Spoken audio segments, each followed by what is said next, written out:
Selamat pagi Ibu. Selamat pagi. Ya, mohon maaf mengganggu waktunya. Gimana kabarnya pagi ini? Alhamdulillah sehat, luar biasa. Luar biasa. Ini mohon maaf, saya mau ngerepotin sebentar. Saya mau ngobrol-ngobrol sebentar sama Ibu. Ya, jadi langsung saja. Alhamdulillah Ibu di sini sudah memimpin sekolah ini kurang lebih hampir 1 tahun. Saya mau bertanya, selama Ibu memimpin di sini, adakah kasus-kasus yang Ibu alami dan Ibu merasa itu adalah suatu menimbulkan dilema di Ibu akan memutuskan si A atau si B ini dan itu? Mungkin Ibu pernah mengalami sebuah permasalahan, mohon berkenan untuk menceritakan. Baik, terima kasih. Alhamdulillah sudah 1 tahun berjalan di SMP 5 Surade. Banyak sekali kasus-kasus yang terjadi. Ada kasus yang terjadi dengan siswa maupun dengan guru-guru. Tapi selama ini kalau kasus siswa alhamdulillah bisa teratasi. Ini yang menjadi dilema saya selama ini adalah kasus-kasus yang terjadi dengan kebijakan yang harus saya terapkan kepada guru-guru di sekolah. Kenapa saya dilema, kenapa saya bingung? Kalau menghadapi murid kan kita lebih mudah untuk mengambil keputusan. Tapi kalau kita berhadapan dengan guru, dengan orang dewasa, keputusan itu harus melalui beberapa pertimbangan yang baik untuk diambil keputusannya. Jadi tidak ada istilah keputusan itu memihak atau menyakiti, tapi kita mengambil keputusan dengan bijak. Itu yang saya alami. Oh, baik. Jadi selama ini Ibu mengalami dilema bukan ke siswa tetapi ke guru. Nah, selama ini bagaimana Ibu dapat mengidentifikasi kasus-kasus itu kira-kira merupakan dilema etika atau rujukan moral? Kasus guru pun sebenarnya banyak, tapi ada satu hal yang ingin saya fokuskan dulu pada tahun ini adalah bagaimana menciptakan pembelajaran di kelas yang menyenangkan. Terutama yang pertama, saya mengidentifikasi diawali dengan kegiatan observasi kelas dulu. Dari observasi kelas dulu, saya bisa menganalisis kebutuhan belajar siswa, budaya yang terjadi di SMP 5 Surade, bagaimana kedisiplinan guru-guru. Nah, dari situ saya bisa mengidentifikasi permasalahan yang terjadi di SMP 5 Surade ini. Termasuk ke dalam dilema etika kali ya. Iya, memilih antara betul, ya, antara benar dan salah. Artinya kenapa termasuk ke dalam dilema etika? Banyak sekali terjadi, misalkan guru-guru yang sering minta izin untuk tidak masuk kelas, dan saya tidak bisa langsung bertindak tegas bahwa tidak boleh masuk kelas, tapi saya lihat dulu latar belakangnya ada apa gitu. Nah, itu yang selama ini masih saya pelajari, bagaimana cara mendisiplinkan guru-guru supaya tepat masuk kelas dan tidak meninggalkan siswa-siswi di kelas tanpa ada bimbingan dari guru. Baik, terima kasih atas penjelasan kasusnya. Selanjutnya, selama ini mengenai kasus tersebut, bagaimana Ibu menjalankan keputusan ketika semuanya itu sama-sama benar ataupun keduanya itu sama-sama mengandung nilai kebajikan? Bagaimana Ibu mengambil keputusan tersebut? Baik, dalam pengambilan keputusan tentunya terlebih dahulu itu tadi saya analisis terlebih dahulu kenapa misalkan guru-guru tidak bisa masuk pada hari ini. Berdasarkan rasa keadilan lawan rasa kasihan Lawan gitu. kasihan. Di sisi lain saya ingin menerapkan disiplin yang sama untuk seluruh guru.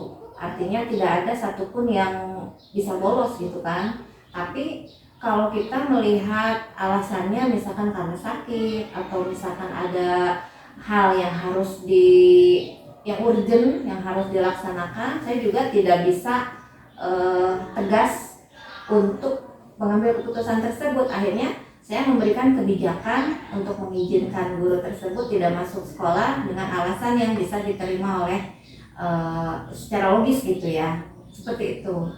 Berarti artinya ada satu paradigma dilema etika, yaitu rasa keadilan Lawan rasa kasihan.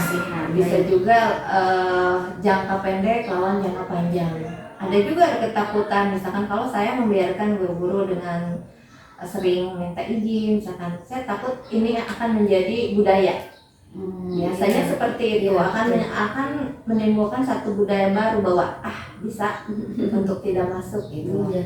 Di sisi lain saya ingin memberikan ketegasan, tapi di sisi lain saya juga ingin memberikan keleluasaan kepada guru tersebut sehingga tidak merasa ada tekanan, tidak merasa ada pemaksaan gitu. Tapi mereka melakukan apapun karena ada kesadaran. Saya ingin seperti itu. Jadi dari hati kerjanya, bukan karena ada tekanan Betul. mana-mana. Baik. Untuk selanjutnya adalah saya ingin tahu bagaimana prosedur yang Ibu lakukan selama ini dalam mengambil keputusan. Mungkin ini akan saya sedikit pandu lewat 9 langkah ke pengambilan keputusan. Yang pertama adalah mengenali bahwa ada nilai-nilai yang bertentangan dalam kasus kedisiplinan guru ini. Apakah nilai-nilai yang bertentangan? Nilai-nilai bertentangan di sisi lain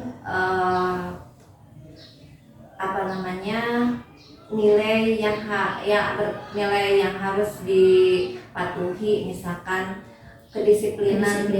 Tentang kedisiplinan ketika Tanggung jawab ketika masuk kelas sesuai dengan jadwal yang sudah ditentukan, masuk jam 7.30, pulang sesuai dengan jadwal gitu ya. Tapi namanya kita pasti selalu banyak kebutuhan dan tuntutan dan lain sebagainya. Maka saya harus bisa lebih memahami terlebih dahulu latar belakang apa yang menjadi kebutuhan guru-guru tersebut. Baik, berarti nilai yang bertentangan adalah nilai kedisiplinan dan nilai tanggung jawab. Kemudian setelah ketemu nih nilai yang bertentangan, langkah selanjutnya adalah menentukan siapa yang terlibat dalam permasalahan ini, siapa yang terlibat. Biasanya untuk menentukan keputusan itu saya melibatkan beberapa orang yang terdekat untuk bertanya valid tidak infonya gitu, benar atau tidak gitu. Banyak rekan guru yang saya tanya tentang guru tersebut, misalkan masuknya kenapa, benar atau tidak, seperti itu. Mungkin itu salah satu clue yang bisa membantu untuk pengambilan keputusan.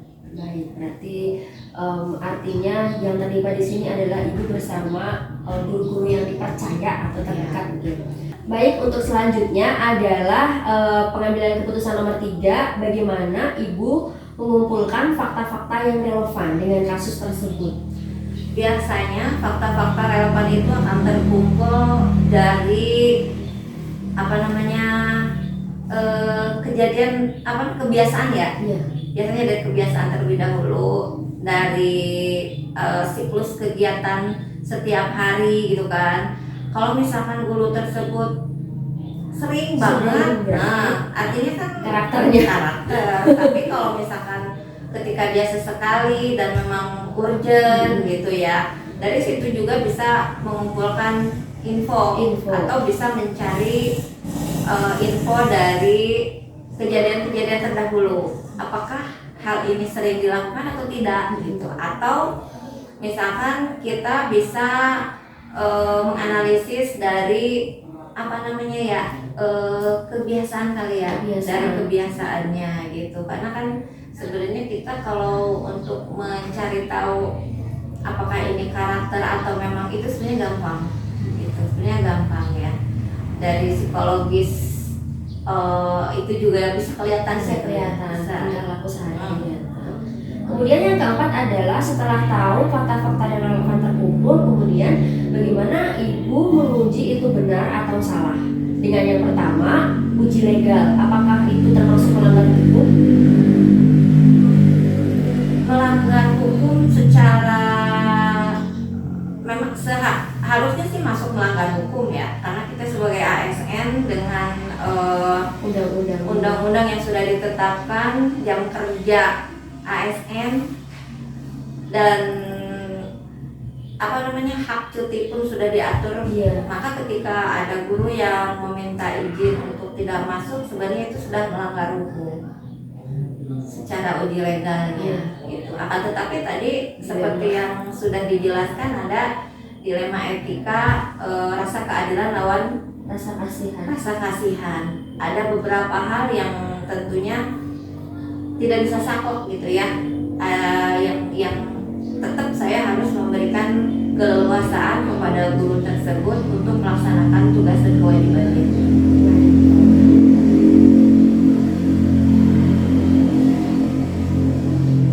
Setelah dianalisis tadi uji benar salah melalui uji legal, yang selanjutnya adalah uji regulasi atau profesionalitas. Nah, bagaimana ibu di sini menguji kasus kedisiplinan guru tersebut berdasarkan yang tadi pelanggaran hukum tadi, mungkin melanggar kode etik, mungkin ada konflik tentang etika.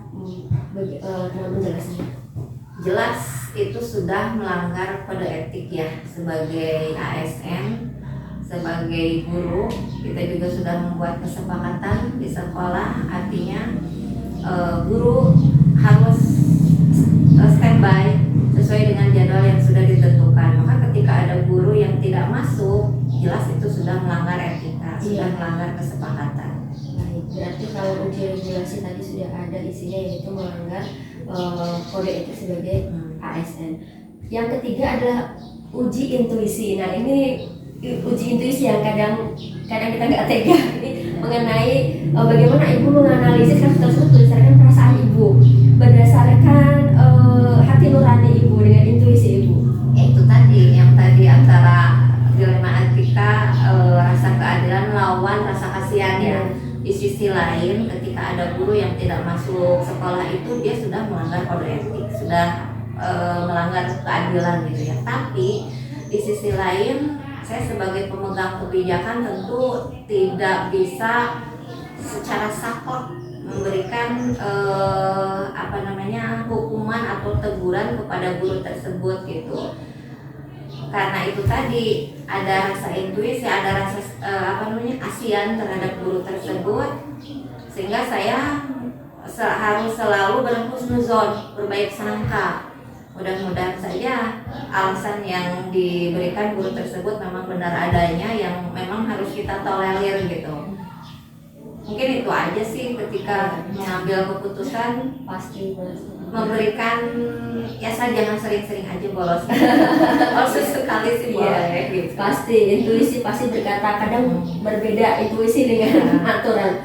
Untuk selanjutnya uji publikasi. Nah, uji publikasi di sini bagaimana seandainya apa yang kita rasakan nih kalau kasus tersebut itu kita naikkan ke media, kita viralkan. Jelas kalau secara uji publikasi, jangankan di-up di media ya. Kalau misalkan kita punya masalah, di-up ke teman saja, sebenarnya itu sudah tidak nyaman ya. Maka apapun permasalahan yang ada di sekolah atau yang terjadi di antara siswa ataupun guru, buat saya harus diselesaikan secara tertutup.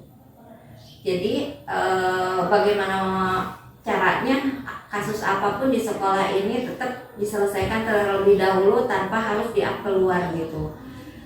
Karena kalau misalkan suatu permasalahan sudah di-up secara terbuka, itu justru akan menimbulkan hal baru. Perspektif orang beda-beda. Satu, dan yang kedua mental juga itu akan mempengaruhi, gitu kan. Kita punya masalah ternyata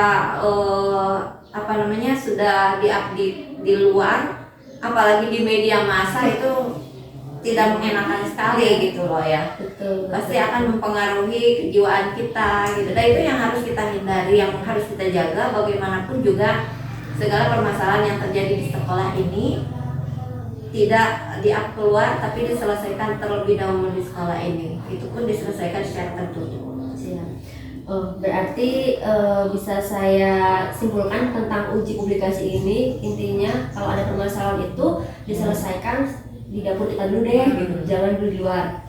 Kita harus selesaikan secara tertutup, keluargaan di dalam, gitu. Apalagi kalau untuk permasalahan ya, kecuali untuk prestasi, Oh, hal baik, Iya, itu memang sengaja kita up untuk memotivasi. untuk motivasi. Betul. Untuk yang selanjutnya adalah uji panutan. Nah, ini artinya bagaimana seandainya. Nah, untuk yang selanjutnya adalah uji panutan nih. Bagaimana seandainya jika kasus tersebut atau masalah tersebut ini dialami nih oleh panutan ibu, misalnya mungkin orang yang ibu kagumi, kira-kira bagaimana keputusannya?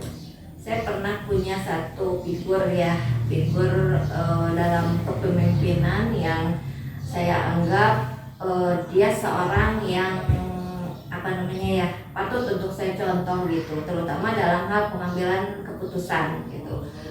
Ada sosok, tidak bisa saya sebutkan ya,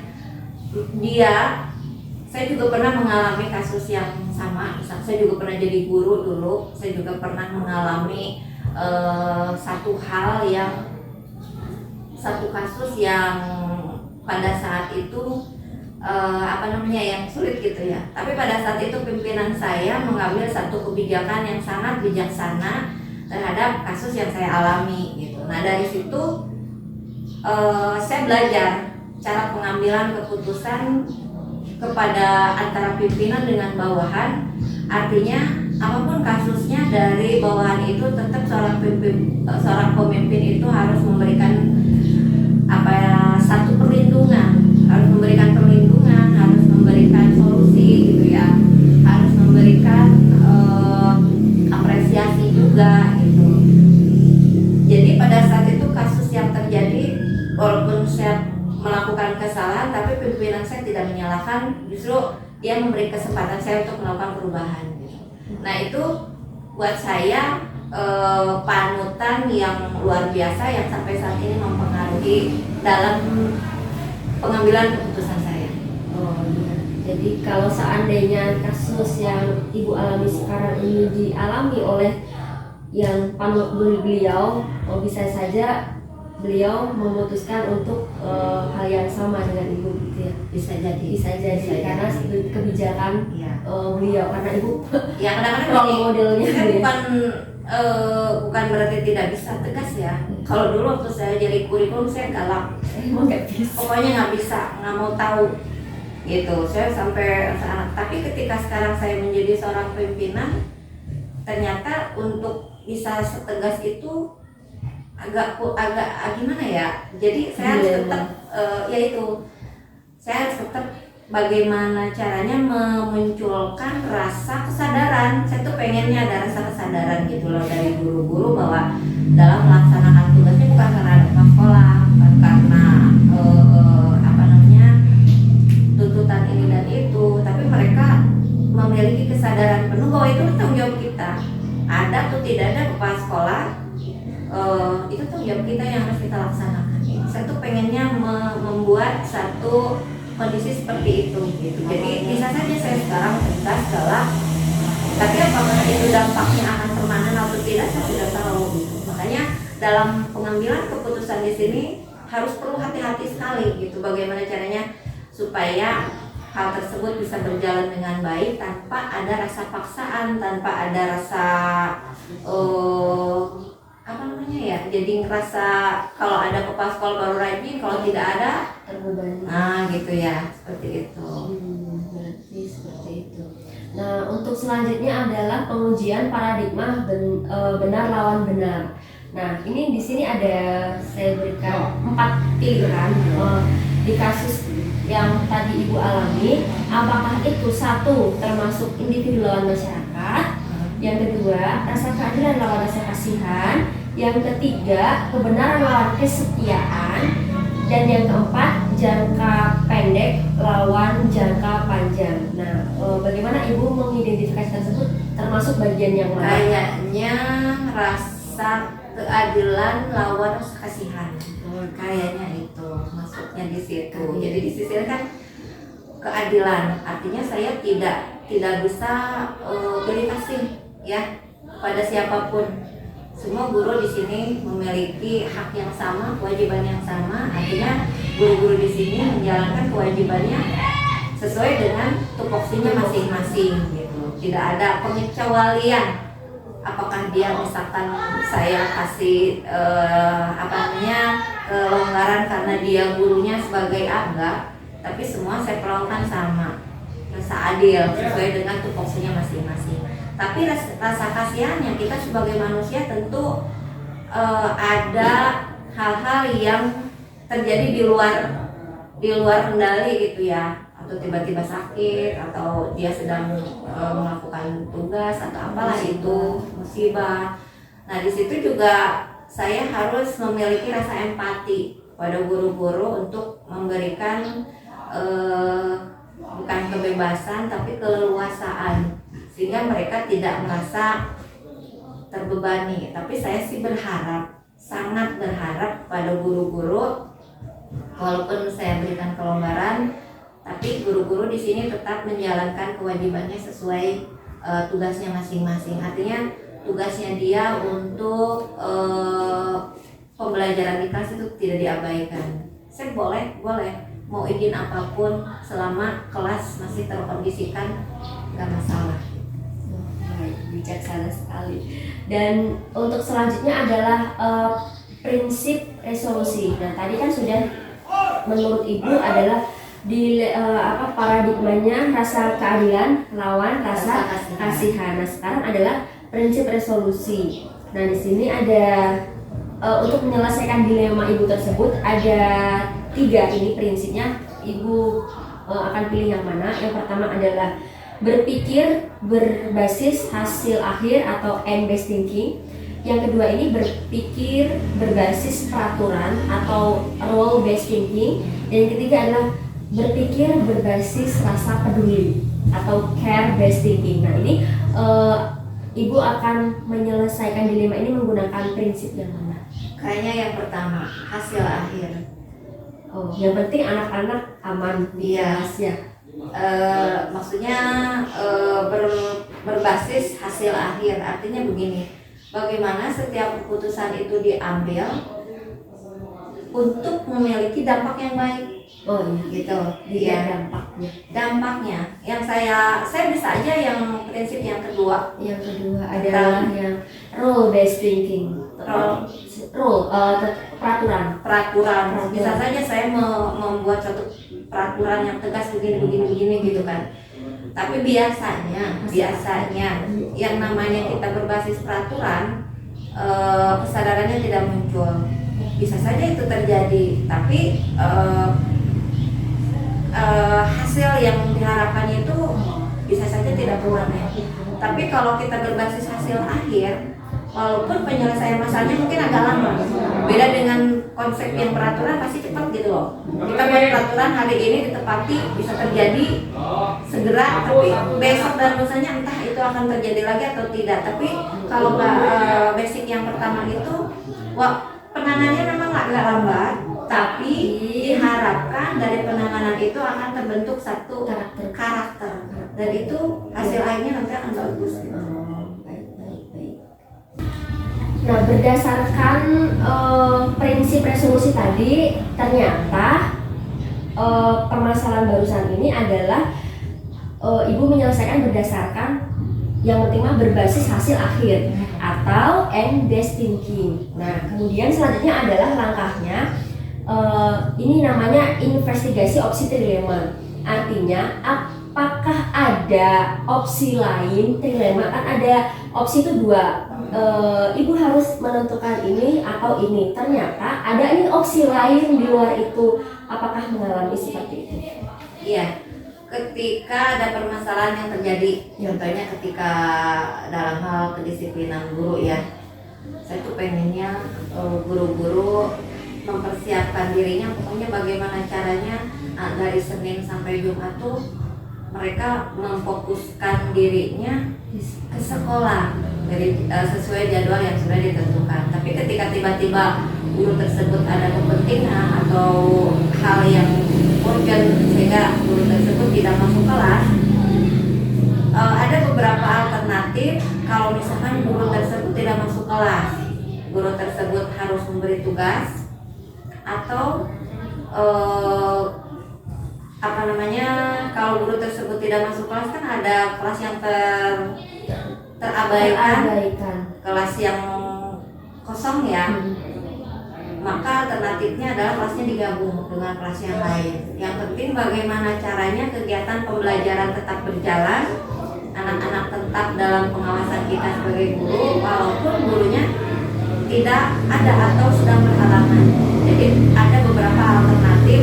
Makanya kenapa ketika saya memutuskan dan memberikan izin kepada guru tersebut tidak masuk, ada beberapa alternatif yang bisa dilakukan di sekolah. Oh iya, salah satunya adalah dengan cara digabung. Yang penting anak-anak tetap terawasi, tidak dibiarkan kelas kosong, anak-anak berkeliaran gitu. Iya, karena di sini juga saya ngalamin kelas juga sering digabung karena dikit banget. 15 sama 15 cuma 30 orang kalau digabung pun seperti itu. Dan untuk nih udah mau langkah yang 9, sekarang ke 8 dulu. Nah, sekarang keputusan yang diambil berdasarkan tadi analisis dari nomor 1 sampai 8, berdasarkan permasalahan tadi kasus kedisiplinan guru, akhirnya keputusan ibu adalah untuk memberikan izin dengan catatan harus memberikan tugas atau menitipkan kepada rekan sejawatnya supaya kelasnya tidak kosong, supaya kelasnya tetap ada pengawasan dari guru-guru di sekolah. Oh iya, pokoknya intinya jangan sampai kosong kelasnya. Ya, intinya itu. Jangan sampai kosong, karena kalau kelas kosong itu riskan ya. Namanya anak-anak, banyak sekali kejadian-kejadian di kelas karena alasannya gurunya tidak ada gitu. Maka saya tuh sangat menghindari itu. Jangan sampai anak-anak dibiarkan begitu saja, gurunya tidak ada gitu. Jadi tetap walaupun bagaimanapun juga tugas kita adalah bisa mengkondisikan anak di dalam kelas. Apapun itu cara guru di kelas ya, dikembalikan kepada karakternya masing-masing gitu loh. Walaupun dengan harapan bagaimana cara menciptakan pembelajaran yang menyenangkan buat siswanya. Itu sih pengennya itu. Harapannya sih seperti itu. Oh, baik. Jadi intinya adalah boleh, tapi jangan sampai kosong karena itu akibatnya lumayan fatal karena nyawanya sekolah kan belajar ya, bukan di yang lain-lain. Nah, selanjutnya yang terakhir tentang pengambilan keputusan. Setelah diputuskan yang hasilnya adalah seperti barusan, bagaimana ibu merefleksikan? Apakah refleksi yang dari awal tadi, apakah sudah betul atau tidak, ataukah bagaimana? Kadang-kadang ketika kita mengambil keputusan ada perasaan dilema dalam diri ya, apa ini udah benar apa tidak gitu ya. Nah, refleksi itu akhirnya saya kan kembali menganalisis ke 9 langkah pengambilan keputusan tadi. Apakah saya sudah sesuai dengan 9 langkah yang tadi? Kalau kira-kira sesuai, dan ketika saya sudah memutuskan, berarti ya memang itulah keputusan yang terbaik gitu. Oh iya, berarti banyak pertimbangannya. Jadi ketika ada permasalahan dan memutuskan itu tidak langsung memutuskan hanya berdasarkan kacamata saya sendiri, tapi dianalisis sesuai dengan 9 langkah pengambilan keputusan yang tadi. Iya, yang tadi. Baik, terima kasih. Kemudian saya mau tanya lagi nih sama ibu. hal-hal apa saja yang selama ini Ibu anggap efektif dalam pengambilan keputusan-keputusan pada kasus dilema etika tadi? Yang paling efektif itu ya salah satunya adalah apa ya, ada rasa empati. Untuk empati berarti menggunakan uji intuisi. Ya, jadi saya mengetahui terlebih dahulu ya latar belakangnya seperti apa gitu. Jadi bisa aja saya mengambil keputusan nggak mau tahu gitu ya. Yang penting ini keputusannya harus begini, ini sesuai dengan aturan dan lain sebagainya gitu. Tapi balik lagi, hati nurani kita sebagai manusia, saya juga pernah mengalami gitu ya. Kita pernah mengalami hal seperti itu. Akhirnya dari rasa empati itulah sebagai dasar untuk pengambilan keputusan. Kemudian tantangan Ibu, sekarang kita bicara tantangan. Tantangan dalam mengambil keputusan, tantangannya apa? Banyak sekali. Tantangan dalam pengambilan keputusan. Tantangannya adalah apa ya? Rasa takut ya, takut salah mengambil keputusan. Sehingga dari keputusan itu ada rasa ketidakadilan gitu loh. Takutnya Takut seperti itu gitu tantangannya, karena kita kalau pengambilan keputusan sebagai pimpinan di sini kan kita berhadapan dengan banyak orang, tidak hanya dengan siswa, dengan guru, masyarakat dan lain sebagainya. Jadi ketika kita memutuskan satu keputusan, tantangannya banyak, apalagi berhubungan dengan guru itu kan orang dewasa, kita tidak bisa beda sama beda lah ya, tetap beda Beda. gitu. Maka salah satu untuk menghadapi tantangan itu yaitu tadi kita berdasarkan pada 9 prinsip pengambilan keputusan itu dulu. Dari situ dulu gitu. Walaupun kalau jujur secara hati nurani, secara pribadi saya nggak suka gitu loh kalau ada guru yang minta izin, kenapa sih tidak dilakukan di lain waktu saja, atau kita bisa prepare di waktu jam kosong atau apalah gitu ya. Kan saya pribadi yang namanya kalau ke sekolah itu kalau nggak ada hal yang urgent sama sekali saya tidak mau bolos. Ya. Kalau ada hal yang harus kita laksanakan, misalkan saya cari di jam yang kosong atau yang tidak mengganggu jam ke kelas gitu ya. Karena tanggung jawab saya yang murid pada saat jam mengajar gitu. Maka ketika sekarang ada guru yang minta izin, kenapa sih nggak bisa memanage waktu? Kenapa sih tidak bisa diambil di lain waktu? Kenapa sih gitu ya? Sejujur dalam hati tuh saya tuh pengennya nggak bisa, pengen tegas gitu ya. Tapi ya itu tadi dilema, nggak bisa gitu. Apalagi saya masuk di sekolah yang baru, budayanya juga baru. Saya juga itu harus pelajari seperti apa budaya yang sudah terjadi di sini gitu.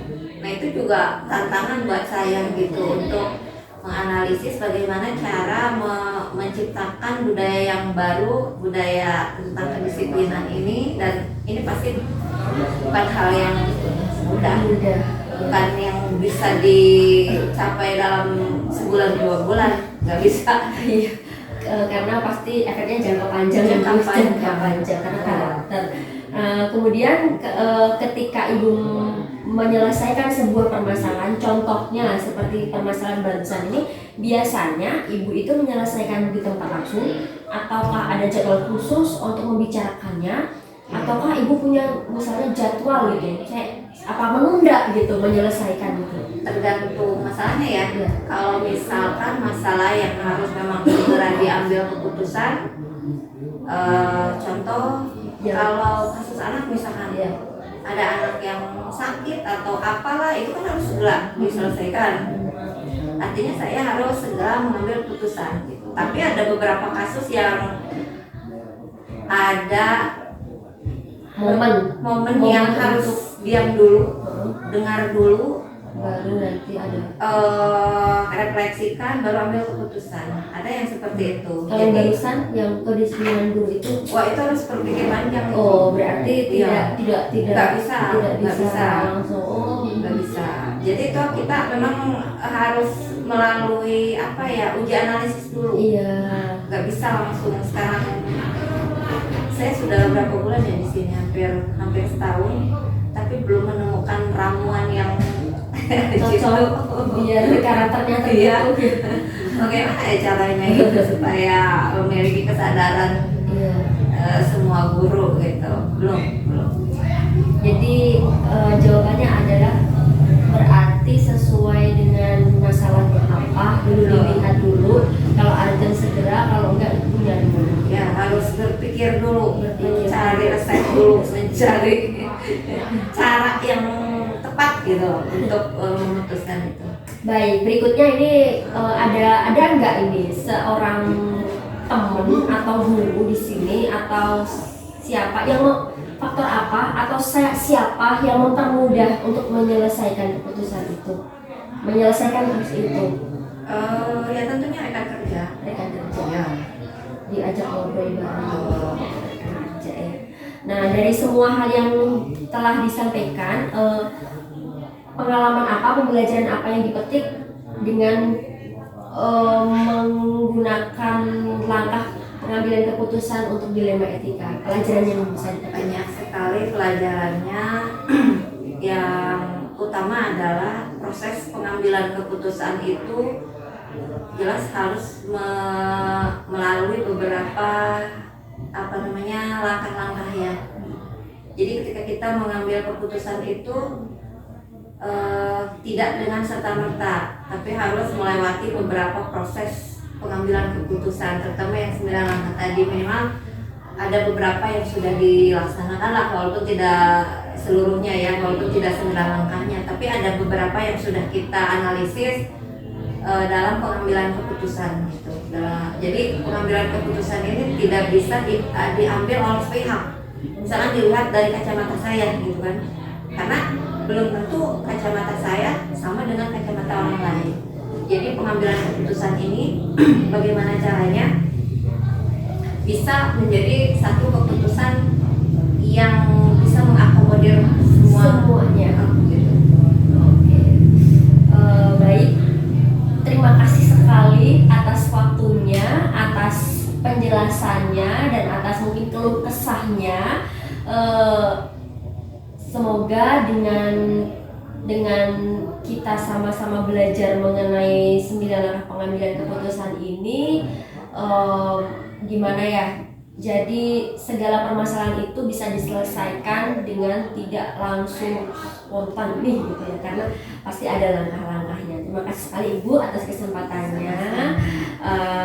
Semoga kita bisa ngobrol lagi di lain waktu. Ya. Selamat siang Ibu. Selamat siang.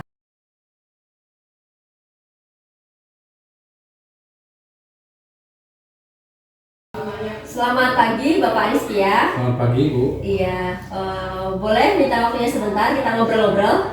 Boleh. Ya, jadi langsung saja ini saya akan bertanya sedikit mengenai peran Bapak di sini. Oh baik. Iya, sebagai kesiswaan. Kita tahu di sini Bapak ini guru yang sudah lumayan senior di sini, Ya, sudah bisa dibilang begitu. mengalami banyak dengan murid gitu, terutama dengan murid ya, Ya. mengalami banyak naik turun, banyak Ya. permasalahan ini gitu. Nah, boleh nggak saya boleh tahu nggak salah satu kasus yang mungkin terkenang sampai sekarang, boleh Bapak ceritakan gitu? Kalau kasus banyak, mungkin yang terkenal yang terbaru aja ya. Iya, Pak, iya, ya. iya. Yaitu adalah kasus tentang kekerasan tawuran dengan sekolah lain. Itu yang Gitu.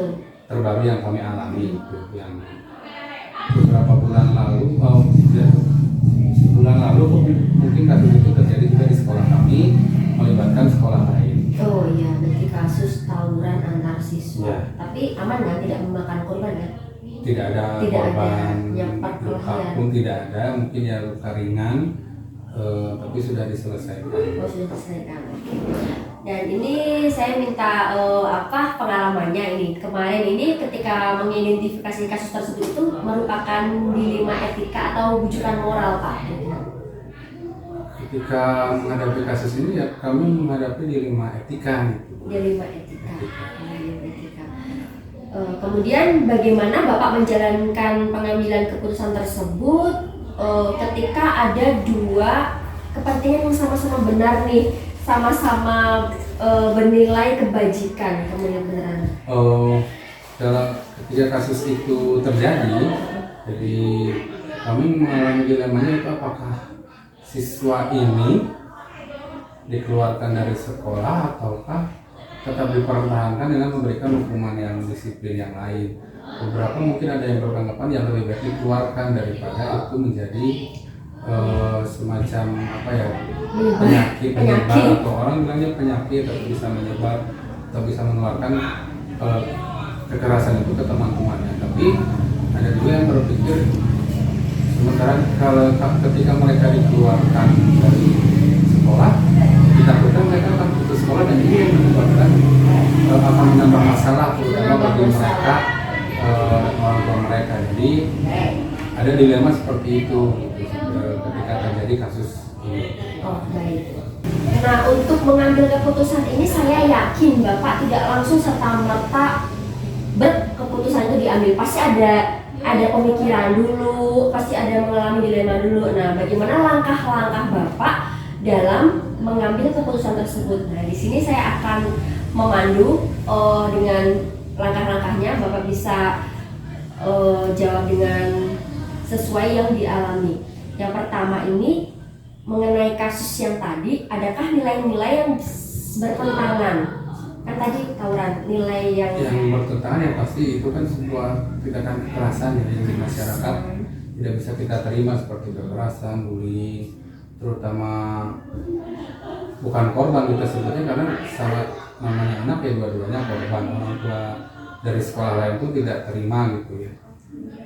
Itu ada pertentangan gitu. Jadi bagaimana akhirnya kan apakah anak ini mau diselesaikan di jalur hukum kah atau bagaimana, itu kan pertentangan nilai hukum, nilai kekerasan.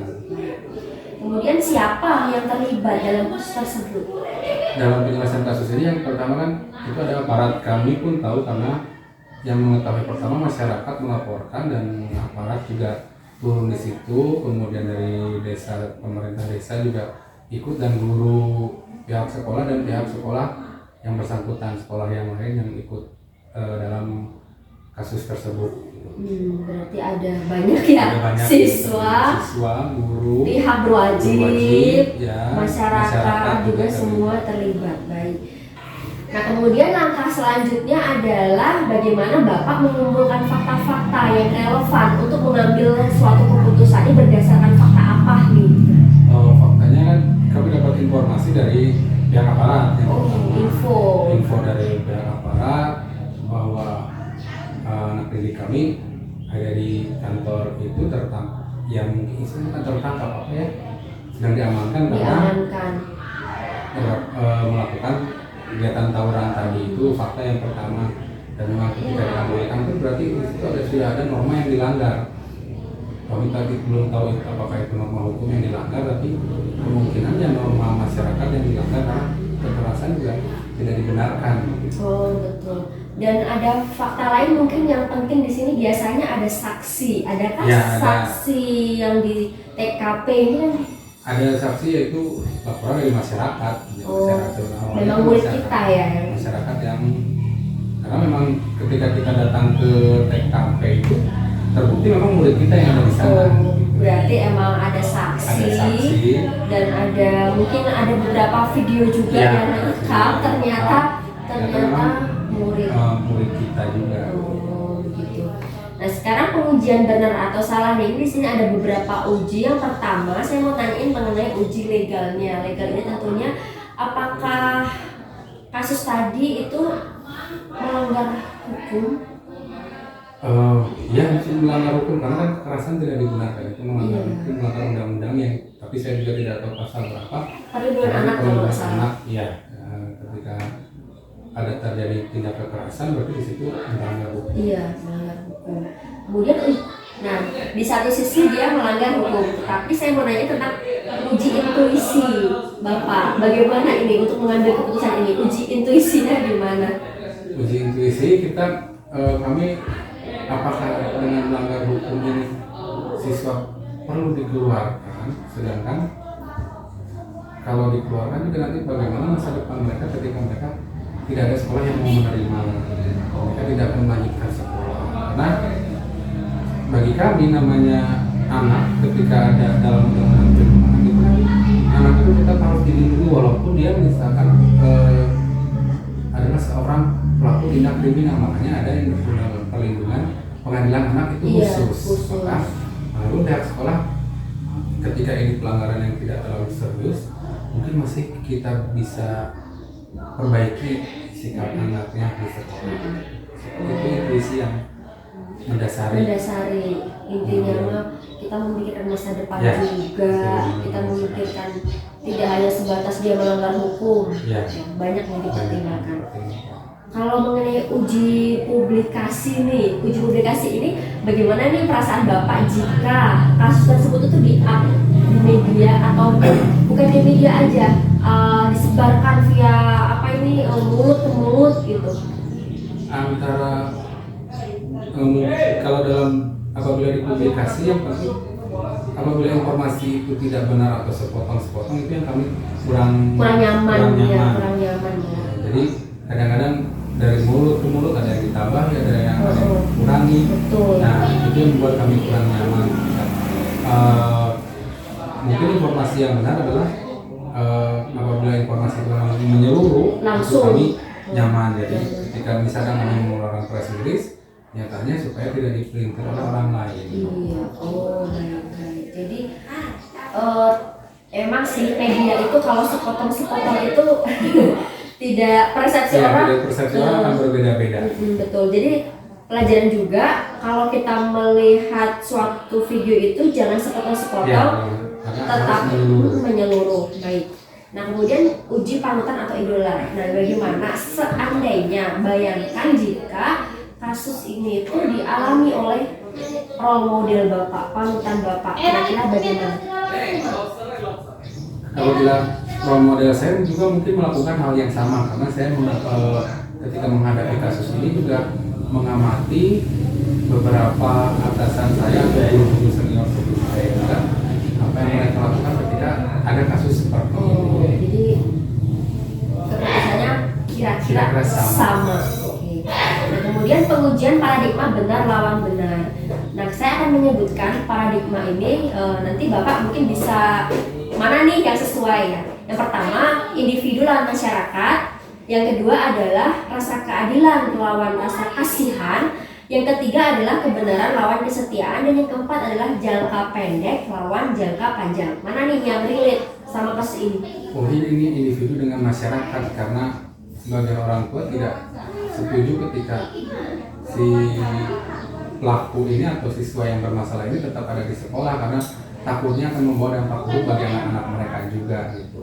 Dan juga ada beberapa rekan-rekan kami juga yang tidak setuju apabila kasus ini diselesaikan seperti itu juga mungkin individu dan masyarakat. Betul, individu dan masyarakat. Kemudian untuk melakukan prinsip resolusi, yakni prinsip penyelesaian dilema ini saya ada 3. Yang pertama, apakah berpikir berbasis hasil akhir ataukah berpikir berbasis aturan, rule based thinking. Dan yang ketiga adalah berpikir berbasis rasa peduli atau care based thinking. Ini yang paling sesuai yang mana? Itu yang paling sesuai ketiga, yang prosedur sesuai care based thinking.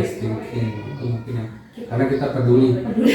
Kalau memang anak ini melanggar peraturan, tapi kalau yang berbasis peraturan kan tidak, karena ada pelanggaran aturan di situ. Tapi kami peduli bagaimana namanya anak masih bisa dibentuk, namanya anak masih mungkin bisa berubah, karena mereka dalam proses pembelajaran, proses pendidikan seperti itu. Jadi lebih ke care based thinking. Kalau ada nggak opsi lain? Ini namanya opsi dilema. Dari opsi tadi kan Bapak mau mempertahankan dengan apa tadi, ataukah dengan mengeluarkan? Ada nggak sih ada opsi lain nggak sih selain 2 opsi tadi gitu? Oh, ada seperti skorsing, tapi sempat terpikir yaitu men-skors anak, misalkan diskors 1 tahun berarti mereka kembali lagi ke kelas 8 misalnya, tapi ya kurang efektif juga, karena ketika diskors mereka tidak belajar juga. Malah justru nanti dia jangan-jangan bisa lebih parah Lebih parah lagi. dari- Iya. Kemudian yang ke-8, akhirnya gimana nih keputusannya? Keputusan akhirnya? Keputusan akhirnya kita kami selesaikan dengan pihak sekolah yang bersangkutan, kami selesaikan secara kekeluargaan. Alhamdulillah juga dibantu oleh aparat, dan untuk siswa kami yang bermasalah itu kami berikan hukuman disiplin, yaitu mereka harus menulis menghafal ayat Quran. Oh iya, itu mendidik ya, Jadi, mendidik ya. menulis surat-surat pendek, menghafal surat-surat pendek Iya. gitu untuk berisi, dan kami perketat juga karena ini mungkin juga beberapa kesalahan kami yang ini, jadi memperketat disiplin yang ada di sekolah. Kemudian kalau bisa berefleksi lagi nih dari awal tadi untuk langkah pengambilan keputusan, apakah sudah tepat keputusannya dan apakah bisa menjadikan acuan itu untuk kasus berikutnya jika ada? Ya, bisa kita jadikan acuan bagaimana apabila kasus ini terjadi lagi, kami akan memberikan memperbaiki apa yang sudah kami lakukan. Jadi terutama kembali meningkatkan disiplin kepada siswa, dan terutama bagaimana siswa bisa saling menyayangi, tidak ada tindakan kekerasan, tidak ada bullying di sekolah, seperti itu. Oke. Kemudian hal-hal apa yang Bapak alami dan dianggap efektif dalam mengambil keputusan? Apa? Yang pertama tentu musyawarah kami dengan pihak-pihak terkait, Oh, yaitu iya. dengan sekolah yang terkait, dengan aparat dan dengan masyarakat, dan itu terutama musyawarah dengan rekan-rekan sejawat yang ada di sekolah, dengan guru-guru, terutama dengan kepala sekolah dan pihak-pihak yang lain. Betul, jadi tidak sepihak ya, Tidak sepihak. semuanya ini. Kemudian tantangannya apa nih dalam pengambilan keputusan? Tantangannya bagaimana kami menyelesaikan ini tanpa ada pihak-pihak yang dirugikan mungkin, atau dan supaya bagaimana putusan ini supaya baik Bijak. dan bijak Bijak. untuk semua kalangan, terutama untuk siswa kami. Nah, kalau Bapak ini adakah waktu khusus untuk menyelesaikan seperti contoh barusan? Waktu khusus ataukah diselesaikan di tempat karena itu urgent, ataukah punya waktu jadwal khusus untuk menyelesaikannya, ataukah Bapak punya prosedur lain gitu? Kalau waktu khusus tidak, karena ketika kita terjadi masalah langsung diselesaikan di tempat, karena supaya ini segera diselesaikan, jadi kami tidak punya waktu khusus. Langsung Jadi musyawarah. langsung diselesaikan ketika terjadi masalah. Kalau yang ini ada nggak seseorang atau faktor-faktor yang selama ini mempermudah Bapak untuk mengambil keputusan? Siapa? Banyak sekali, yaitu terutama rekan-rekan sejawat, yaitu guru-guru yang mempermudah, karena kami selalu berdiskusi untuk menyelesaikan masalah itu. Nah, kemudian dari semua hal yang telah disampaikan Bapak tadi, pembelajaran apa yang dapat dipetik ketika Bapak mengambil keputusan? Pembelajarannya bahwa dari mengambil keputusan itu tidak mudah, jadi banyak hal yang perlu kami pertimbangkan dari segi hukum, kemanusiaan, itu yang perlu kami banyak pertimbangan yang harus dilakukan. Tapi dalam kasus ini bahwa seorang anak yang melakukan kesalahan, ada pelanggaran hukum yang tidak terlalu besar, mungkin di situ bagaimana kami menyelesaikan ini tanpa ada korban yang lain, seperti itu. Betul. Jadi ketika melihat seorang anak yang melanggar hukum, kita perlakukan juga dia tetap harus dilindungi, bahwa dia masih punya masa depan yang baik. Jadi kita tetap melakukan musyawarah bagaimana mencari keputusan yang terbaik untuk semua pihak. Baik, terima kasih Bapak Rizky atas waktunya Ya, sama-sama Bu Pani. dan atas sharingnya. Semoga nanti saya bisa belajar lebih banyak mengenai pengambilan keputusan Ya. yang Bapak ambil. Saya juga masih perlu belajar juga untuk mengambil keputusan. Iya, dan mungkin itu saja. Sekian dari saya. Assalamualaikum warahmatullahi wabarakatuh. Waalaikumsalam warahmatullahi wabarakatuh. Selamat siang. Selamat siang.